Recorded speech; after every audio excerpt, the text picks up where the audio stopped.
కనిపిస్తలేదు.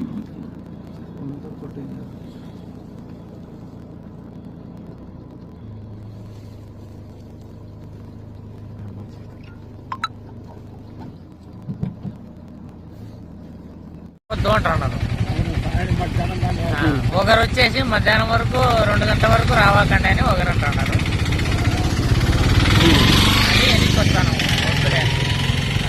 ఇప్పుడు పరిస్థితి చూస్తే ఎన్నిక జరిగేలా కనిపిస్తుందా మీకు? ఎన్నిక జరిగే మమ్మల్ని బేయనిచ్చేటట్టుగా కానరాలేదు. వద్దు పోండి అంటున్నారు. మేము ఫోన్ చేసినప్పుడు రాండి, ఓటు బేద్ది ఏమొద్దు మీరు, ఇప్పుడు మేము ఫోన్ చేసినప్పుడు రాండి బేత్తరు అంటున్నారు.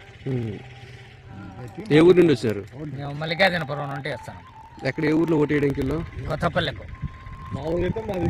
మామూలుగా అయితే చంద్రగిరి మా ఊరే బూత్ ఇప్పటికి. ఈసారి కొత్తపల్లికి వేసినారు. వాళ్ళు వద్దుపోండి అంటున్నారు. 11 వరకు రావద్దు అంటున్నారు. ఒకరు వచ్చేసి 2 గంటల వరకు రావకండి ఓటేను, మేము ఫోన్ చేస్తాం, ఫోన్ చేసినప్పుడు రాండి అని ఒకరు అంటున్నారు. అది సార్ అట్లుంది. మల్లికార్జునపురం సార్. పొద్దున్నే పోయింది సార్, రావద్దు ఫోన్ పంపించినారు సార్. ఇప్పుడు ఆ మాట చెప్తాను సార్, నేను ఫోన్లు చేసినా రావద్దండి అని చెప్తాను సార్. అధికారులు చెప్తున్నారా, చుట్టుపక్కల ఊర్ల నుండి వచ్చిన వారు చెప్తున్నారా? అధికారులు చెప్తాను. పోలీసు వాళ్ళు కూడా చెప్తున్నారు సార్. పోలీసు వాళ్ళు కూడా రావద్దండి, మేము ఫోన్ చేసినాక వీళ్ళు ఫోన్ చేసినాక అంటున్నారు. ఎప్పుడైనా ఇలా జరిగిందా పులివెందులు? ఎప్పుడు జరగలేదు సార్. ఫస్ట్ ఎంత దారుణం. ఈడ బాగా లక్షణంగా బాగా వేసిపోతాను.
ఎంపీటీసీ ఎన్నికల్లో మా ఊరు ఎరిపల్లె గ్రామంలో ఏజెంట్లను కూడా కొడుతున్నారు. మమ్మల్ని లోపలికి కూడా అలౌ చేయలేదు. ఏమన్నా అంటే మహిళలు అనుకోకుండా అసభ్యకరంగా మాట్లాడుతున్నారు. బీటెక్ రవి తమ్ముడు భరత్ కుమార్ మమ్మల్ని కొడుతున్నారు. ఇంకా ఎట్లంటే అట్లా మహిళలను దూషిస్తున్నాడు సార్. ఆల్రెడీ సర్పంచ్ భార్య ఏజెంట్గా కూర్చున్నా కూడా ఆ అమ్మాయిని కూడా కొట్టారు. ఇంత దారుణానికి ఒడిపడుతున్నారు. సుమారు 5 గంటల సమయం నుంచి బీటెక్ రవి తూగుట్ల మధు వాళ్ళ సంబంధం 200 మంది పోలీసు బూత్ దగ్గర ఉన్నారు. అంతమంది రూల్ ప్రకారం ఏమవసరం. పోలీసులు కూడా హేళన చేస్తూ చూస్తున్నారు. ఎలాంటి కార్యక్రమాలు చేయడం లేదు. వాళ్ళని మమ్మల్నే బయటికి పంపిస్తున్నారు, కానీ వాళ్ళని ఒక్కరిని కూడా బయటికి పంపలేదు. పోలీసులు కూడా ఊరికి అమానుష్యంగా మాట్లాడుతున్నారు మా మీద. మమ్మల్ని లోపలికి అలౌ చేయలేరు. ఓటర్లే జరగరు. ఒక్కొక్క మహిళలు బయట నుంచి వచ్చి కూడా మీరు ఎందుకు ఓట్లు లేవు కదా ఇక్కడ ఎందుకు వస్తున్నారు అంటే మేము ఆడుకోవడానికి వస్తున్నాము అంటున్నారు సార్. ఇంత దారుణానికి ఒలపడుతున్నారు మా మీద. మమ్మల్ని ఏజెంట్లుగా కూడా అలౌ చేయలేదు. మమ్మల్ని కొడుతున్నారు. ఎలాంటి మమ్మల్ని దారుణంగా హింసిస్తున్నారు. మమ్మల్ని మామూలు సాఫీగా ఓట్లు జరగాల్సింది పోయి ఇంత దారుణానికి ఒలపడుతున్నారు సార్. వీడియో తీయడానికి కూడా ఫోన్లు లాక్కున్నారు.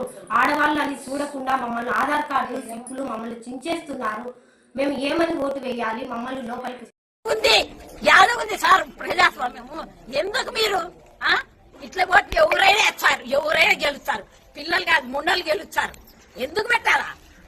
8 నుంచి 10 కార్లలో తరుముకుంటూ వచ్చినారు వాళ్ళను. నా ఇంటి ముందరికి వచ్చి బండ్లలో బైకులలో వచ్చి కట్టెలు తీసి తిప్పి మీరు ఏజెంట్గా కూర్చుంటే మీ కాళ్ళు చేతులు ఇంచుతాం, మీరు దాంట్లో ఆలోచన చేయాల్సిన పనిలే, మీ పని మీరు మర్యాదగా మీ ఇళ్ళలో కూర్చున్నారా లేదా అని. ఎవడున్నా నాకు అర్థం కావడంలే. ఊరు లోపల మా ఉండేది 1200 ఓట్లు, మా పంచాయతీ మొత్తం 3 ఊర్లు కలిపి 1200 ఓట్లు. 1200 ఓట్లకు గాను 900 మంది మనుషులను దించుకున్నారు. ఇది ఏమన్నా ప్రజాస్వామ్యమా? పోలీస్ వ్యవస్థ ఏం చేస్తుంది నాకు అర్థం కావడంలే. ఎలక్షన్ కమిషన్ ఏం చేస్తుంది? మా ఊరి పరిస్థితి తెలుదా? ఎస్పీ గారికి నేను ఇప్పటికి 3 సార్లు ఫోన్ చేశాను. నేను నా పరిస్థితి ఇది సార్ ఓటు పోయినకి కూడా పోనీకి లేకున్నాము, నాకు సెక్యూరిటీ కల్పించండి అని నేను అడిగితే ఇంతవరకు అసలు రెస్పాన్స్ లేదు. 2 గన్మెన్లు, ఒక గన్మెన్ పొద్దున వరకు ఉన్నాడు, ఆ గన్మెన్ ఇంకొకరిని గన్మెన్ వచ్చినాడు అంతే. ఇంతవరకు ఏజెంట్లను కూర్చొని కూడా పోనీలే. కట్టెలు పట్టుకొని బహిరంగంగా ఎలక్షన్ బూత్ దగ్గర నుంచి 50 మీటర్లు కూడా ఏజెంట్లు కూర్చున్నారా? మీకు బూత్ లో ఉన్నారా? ఏజెంట్లే కాదు, మేము ఎలక్షన్ అసలు జరుపుకోవాలనే లేనట్టుంది. ఏజెంట్లు కూర్చొని కాదు, ఆడ దగ్గరికి పోయేదానికి లేదు. ఇప్పుడు మీరు లైవ్ ఇట్నే పోతా అంటే లైవ్ పోండి ఆడికి కరెక్ట్ గా పోయి. ఇప్పుడు చూడండి, ఆడ పోలింగ్ బూత్ లో మా ఊరోడు ఒక్కడు గాని ఓటు జరిగింది, ఒక్కడు నిజాయితీగా నేను ఓటు వేసినా అని ప్రెస్ ఒక్కడైనా సరే, ఎవడైనా సరే ఒక్కడు గాని మా ఊర్లో వాడు నేను పోయి ఓటు వేసినానని ఒక్కంతో వీడియో తీపిండి. నేను రాజకీయాలు మానుకుంటా, నాకు అవసరమే లేదు. ఒక్కంతో ముందు నా కొడుకు రాజకీయం చేయకండి. ఎవడైనా సరే మొగోని మాత్రం మీరు గెలిచండి, నేను గెలిచా, ఎవరైనా గెలిచని. ఓట్లు సక్రమంగా జరుపుకోండి ఎవడైనా సరే, అది కరెక్ట్ పద్ధతి. ఇన్నేళ్ల చరిత్రలో మా నాయన సర్పంచ్ అయినప్పుడు, మా నాయన జెడ్పీటీసీ అయినప్పుడు ఎన్నో రాజకీయాలు చూసినా నేను. ఈ బుద్ధి రాజకీయం చూడడంలో, ఈ బుద్ధి రాజకీయం చేయడంలే. నేను నా ఇంట్లో 15 ఏళ్ల నుంచి రాజకీయం నడుస్తుంది. అలా టప్పగా నడచడంలే. మేము కూడా వార్డు మెంబర్ నుంచి ఈ బుద్ధి మా నాయన జెడ్పీటీసీ నుంచి, మా నాయన చనిపోయినాక జెడ్పీటీసీ అయ్యేంత వరకు నేను కూడా రాజకీయం చేసినాం. మేము ఏ బుద్ధి కానీ ఒక మనిషిని ఇబ్బంది పెట్టింది కానీ, ఓట్లప్పుడు కానీ ఎప్పుడే కానీ మేము ఇంతవరకు ఇబ్బంది పెట్టిన వాళ్ళమే కాదు. ఎవరినైనా ఊరు లోపల అడగండి నా గురించి, ఊరు లోపల ఎవరినైనా అడగండి. ఎవరైనా కానీ మా నాయన గురించి కానీ నా గురించి కానీ అడిగితే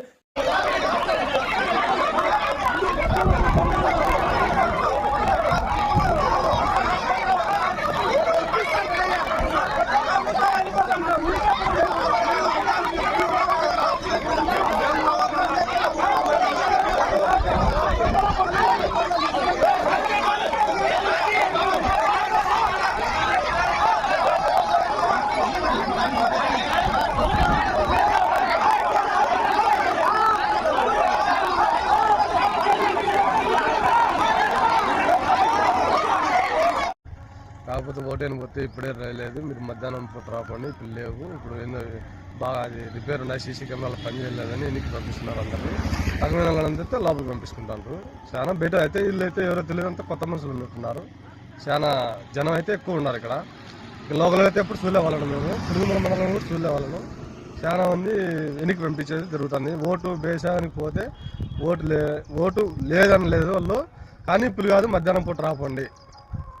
ఇప్పుడు ఏదో బాక్సులు రెడీ చేసుకుంటాను, కెమెరాలు పని చేయలేదని పంపిస్తేస్తాను. లోపలికి అయితే పంపించలేదు. ఇక్కడ మిగతా వాళ్ళు ఏమన్నారా?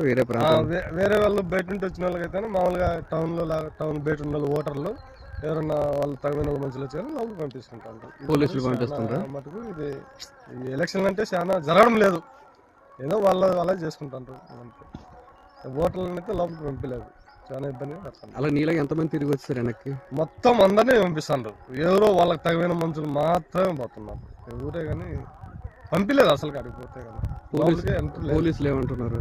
పోలీసులు అయితే ఆడ లేరు కూడా లేరు, అక్కడ లోపల ఉన్నారు. కానీ వీళ్ళు ఎవరో బయట ఉండే మనుషులు మాత్రం స్కూల్ దగ్గర ఏదో కొత్త తెలియదు మనకైతే. కానీ వాళ్ళు లేవు, మీరు పోయి మళ్ళీ రాకపోయి మధ్యాహ్నం పూట అంతలోకి రెడీ చేసుకుంటాం అంటున్నారు.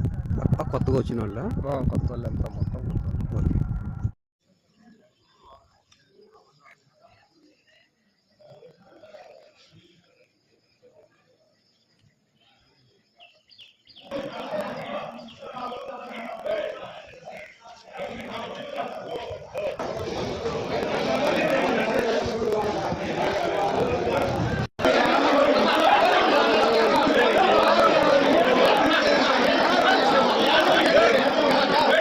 Listen,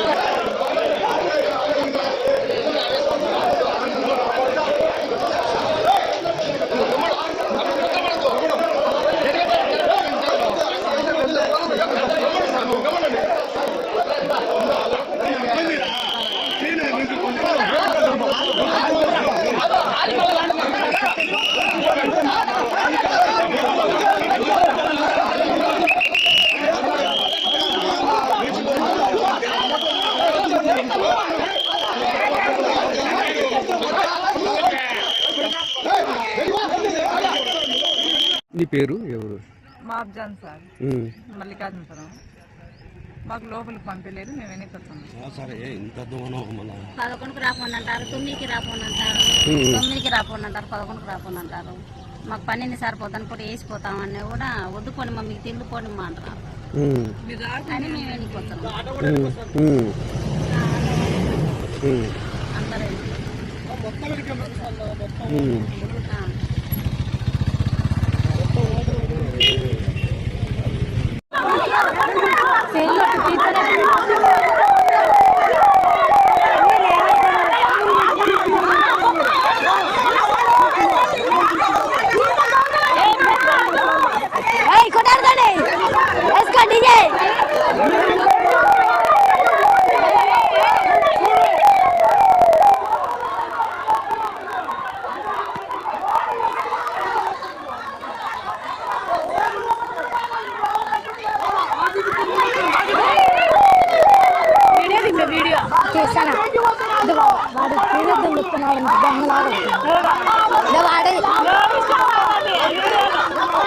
వాళ్ళ మొక్కలు కూడా ఈసారి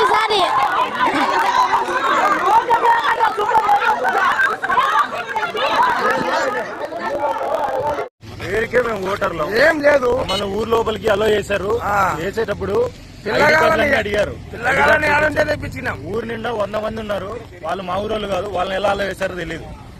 ఏ ఊరన్నా? మోరింద్రపల్లి. ప్రతి ఊర్లో అయితే ఇదే జరుగుతుంది. చుట్టుపక్కల ఓటు వేసారా లేదన్నా? ఓటు వేయలేదండి, చూడండి, ఓటు వేయలేదు. ఎక్కడ పోయినలేదు సార్, అది పోయినలేదు, ఏడ పోయినలేదు. మా ఊర్లో మీడియా కూడా రాలేదు మా ఊరికి. ఒకసారి మా ఊర్లో ఏందనేది ఏం లేకుండా చేస్తున్నారు. చేసుకొని ఇబ్బంది ఏం లేదు. అది ఏ దానికని ఇబ్బంది మాట్లాడాలా చెప్పు.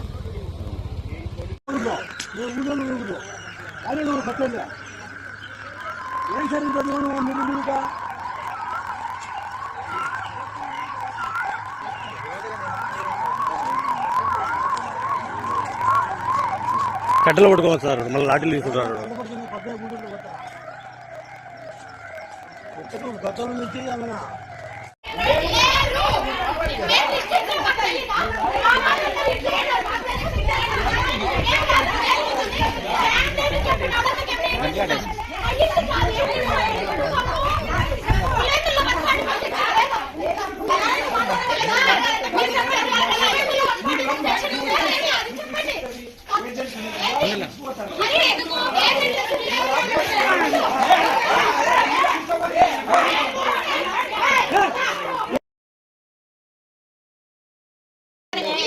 మాట్లాడదాము.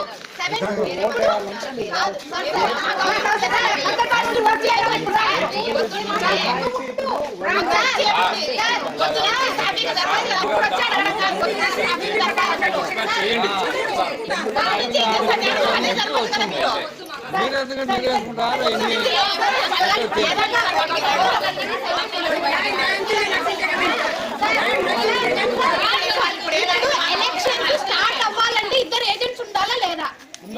ఎవరు చూపించారు? మా ఏజెంట్ చూడము.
రాంప్రసాద్ రెడ్డి, జగన్మోహన్ రాజు, అంటిపల్లి రాంప్రసాద్ రెడ్డి తరఫున 100 మంది పైగా రౌడీలు వచ్చి భయంకరంగా మా వాళ్ళు కొట్టి బూతులోంచి లాక్కొని ఇంత దారుణం జగన్మోహన్ రాజు ఉన్నారు. మా ఊరు నాయకులు పప్పులు నాయుడు వీళ్ళందరూ వచ్చి పోలీసు వాళ్ళు కూడా లాగా కూర్చొని ఇచ్చి చేసి మనం దారుణం కొట్టి వీళ్ళు సీల్చి కొట్టినారు.